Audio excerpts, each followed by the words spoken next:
రీసెంట్గా 9 నెలల పాటు అంతరిక్షంలో గడిపిన వ్యోమగాములు సునీత విలియమ్స్, బ్యారీ బుచ్మోర్లు భారతదేశ కాలమాన ప్రకారం 2025 మార్చి 19 బుధవారం తెల్లవారుజామున 3:27కు భూమి మీదకి చేరారు. స్పేస్ ఎక్స్కు చెందిన డ్రాగన్ స్పేస్ క్రాఫ్ట్లో ఈ ఇద్దరు భూమిపైకి వచ్చారు.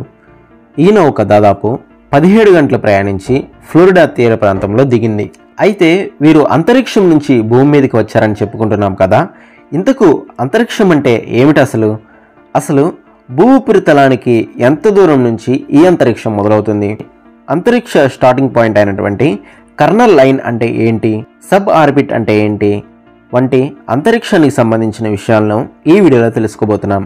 వీడియో అనేది చాలా ఇంట్రెస్టింగ్గా ఉంటుంది.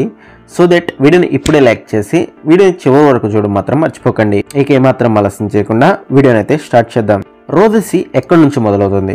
సముద్ర మట్టం నుంచి 100 కిలోమీటర్ల దూరం అంటే 22 మైళ్ళ దూరం లేదా 3,28,000 అడుగులు ఎత్తుకు వెళ్ళిన తర్వాత కర్నల్ లైన్కి అవతలే రోదసి మొదలవుతుందని అంతర్జాతీయంగా ఎక్కువ దేశాలు ఆమోదిస్తున్నాయి. అయితే ఆ ఎత్తులోనూ కొన్ని చోట్ల భూ వాతావరణం కొంతమేర ఉంటుంది. ఇంత ఎత్తుకు వెళ్ళిన తర్వాత ఆర్బిటల్ వెలాసిటీ అంటే కక్ష వేగం సాధించకపోతే ఏ వస్తువైనా తిరిగి భూమి మీదకి పడిపోతుంది. అయితే భూమి నుంచి 80 కిలోమీటర్ల దూరం దాటి వెళ్తే రోదసిలోకి వెళ్ళినట్లేనని అమెరికా గుర్తించింది. అమెరికా సైన్యం, నాసా కూడా కర్నల్ లైన్ కంటే 12 మైళ్ళ దిగువ నుంచే అంటే 50 మైళ్ళు, కిలోమీటర్లుగా చెప్పాలంటే 80 కిలోమీటర్ల నుంచే రోదసి మొదలవుతుందని చెబుతున్నారు. ఈ 80 కిలోమీటర్ల దూరాన్ని ఆస్ట్రోనట్ లైన్గా పిలుస్తున్నారు. 1960 నుండి అమెరికా దీన్నే రోదసి సరిహద్దుగా గుర్తించింది. ఈ ఎత్తు దాటి వెళ్ళిన వారు ఎవరైనా సరే, పరిశోధకులైనా ప్రయాణికులైనా ఎవరినైనా సరే, అక్కడి ఫెడరల్ ఏవియేషనల్ అడ్మినిస్ట్రేషన్ వారిని ఆస్ట్రోనట్స్గానే గుర్తిస్తుంది. అయితే అంతరిక్ష సరిహద్దు ఎక్కడి నుంచి మొదలవుతుందనే విషయంలో ఎక్కడ అంతర్జాతీయ ఒప్పందం ఏమీ లేదు. అయితే వరల్డ్ ఎయిర్ స్పోర్ట్స్ ఫెడరేషన్ మాత్రం కర్నల్ లైన్ను 100 కిలోమీటర్లుగా గుర్తిస్తూ ఆ దూరం దాటితేనే అంతరిక్షం ఉంది అని గుర్తించింది. కొత్త లెక్క ఏమిటి అంటే రోదసి సరిహద్దు ఖచ్చితంగా తేల్చాలనే ఉద్దేశంతో 2009లో కాల్గరీ యూనివర్సిటీ పరిశోధకులు సుప్రా థర్మల్ అయాన్ ఇమేజర్ అనే పరికరాన్ని ప్రయోగించారు. భూ వాతావరణంలోని సాధారణ గాలులు, అంతరిక్షంలో ప్రమాదకర ప్రవాహాల మధ్య మార్పును కొలవడానికి దీన్ని ఉపయోగిస్తారు. ఈ పరికరం అందించిన డేటా ప్రకారం రోదసి సరిహద్దు సముద్ర మట్టం నుంచి 73 మైళ్ళ వద్ద ఉంది.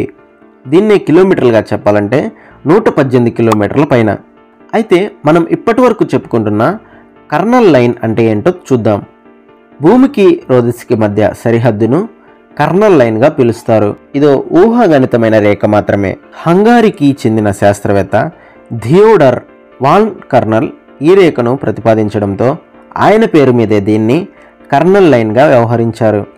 ఆస్ట్రోఫిజిస్టిన్ జోనాథన్ మెక్డోవల్ కర్నల్ యూనివర్సిటీకి the edge of space revisiting the colonel line అనే డాక్యుమెంట్ సమర్పించారు.